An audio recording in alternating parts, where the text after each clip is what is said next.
If you're sitting at home right now worried about your job or your business, whatever you worry about, what does the future hold? And that's why this is probably the most important program, but it's not. See, most people just watch the stock market. That's all they watch. And they don't know much about the home prices in their neighborhood. And that's not good enough. So our guest today is George Gammon. He takes the ultra complex and puts it in pictures.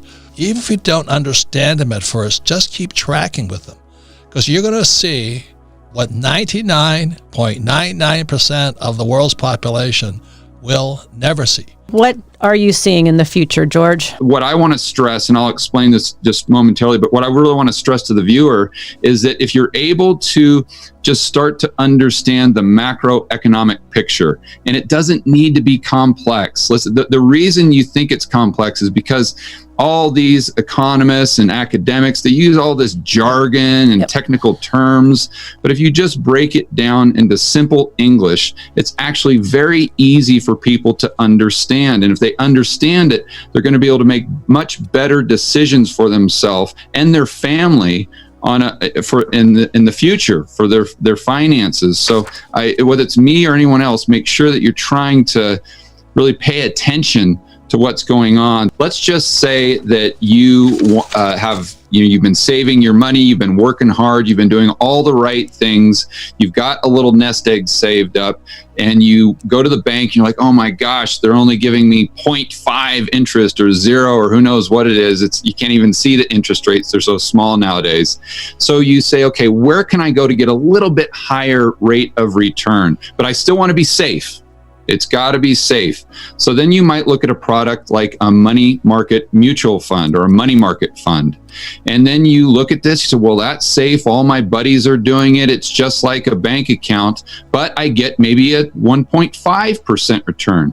Well, what the average person doesn't realize is they're taking exponentially more risk just to get that 1% additional return. So how is that? Because the way that the money market mutual fund gets the additional return is they take your hard-earned savings and money and they put it into the repo market, or they put it into the commercial paper market, which is basically funding for corporations, the same type of thing.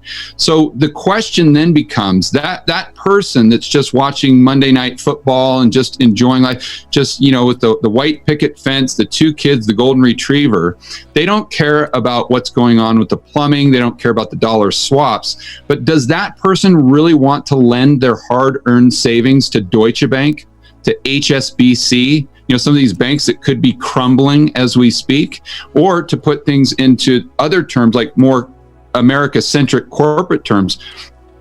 Would that individual want their money being lent to American Airlines right now, or Boeing right now, where every single time you turn on CNBC or the TV, you see that they're asking for another bailout because they're about to go bust? That's how this macro, and that's how the cash flow and the plumbing that Robert's talking about, that's how, just one way that it can affect the everyday person. So if our banks are going bust right now, what does that mean? Do you know what I mean? Yeah, it's not just the banks, it's the government, it's the private sector, it's our entire economy, because these debt cycles run in courses of 75 to 100 years. I'm going back to Ray Dalio. Right now, we're at the top of a 75 to 100 year long-term debt cycle. So the only way from here is down. And Robert, you call this in a lot of your books, and you kind of predicted this and had the foresight to see this coming.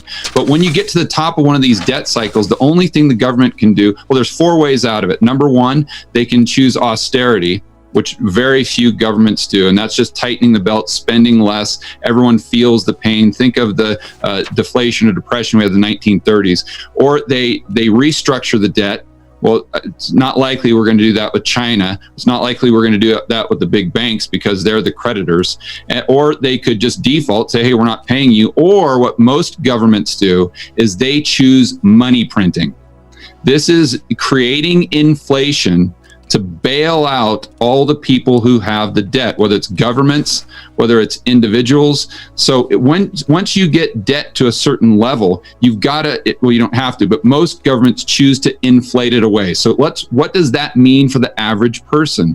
Well, if the government is going to try to create inflation, meaning the cost of goods and services going up, what you want to do is you want to make sure that you're positioned for that. So as an example, if you just own your own home, you've got to make sure that you've got a 30-year fixed rate mortgage. Because if they try to create inflation, if interest rates go up, then your interest rate is going to go up unless it's fixed. And what happens when you're a debtor and they create inflation, you're going to have the opportunity to pay the loan back, your mortgage, with cheaper devalued dollars. So the way they can think about that is if they borrow, let's say $100,000, the rate of interest means that they're paying the bank back with increased purchasing power because you've got principal plus interest. So what happens in inflation, though, is inflation allows the borrower to pay the debt back with less purchasing power. So if your rate of interest, let's say, is 1% or 3%, we'll call it, but if inflation goes up to 5-6%, the delta between those two is a transfer of purchasing power from the bank to the individual homeowner. And I think a lot of people listening to this probably have a mortgage, if not on a rental property, on their own home. And I think that's the very first thing they can do to be proactive. Also, gold, silver, Bitcoin. You talk about that all the time. We're sitting on this coronavirus, which is changing everything. What is your crystal ball? What are you seeing? Not your crystal ball because you're studying it and you're seeing all the charts and the numbers. What are we looking at? Well, from an economic standpoint, for the average person, I think they just have to look at the entire economy as supply and demand. So the supply is how much stuff do we produce? How much goods and services? Demand is how much money we have or our willingness or our access to credit to go out and buy the stuff. So as most people know, we're in lockdown, depending on what state you live in, what city. So there's a lot less demand. There's a lot less of the goods and services that are actually being purchased, right? So that decreases the demand equation. That's what most people get fixated on. So they think, okay, well, we have to have prices going down, deflation. But they forget about the supply side of the equation, because if the people can't go out to produce goods and services, well, the supply will go down fast as well. So then the question becomes, what's going down faster, demand or supply? Well, then you look at the supply chains that have been disrupted coming into the United States. If you go to Walmart, Target, Home Depot, the majority of the stuff you see on the shelves was produced outside of the United States. So if those supply chains get disrupted, that means less supply.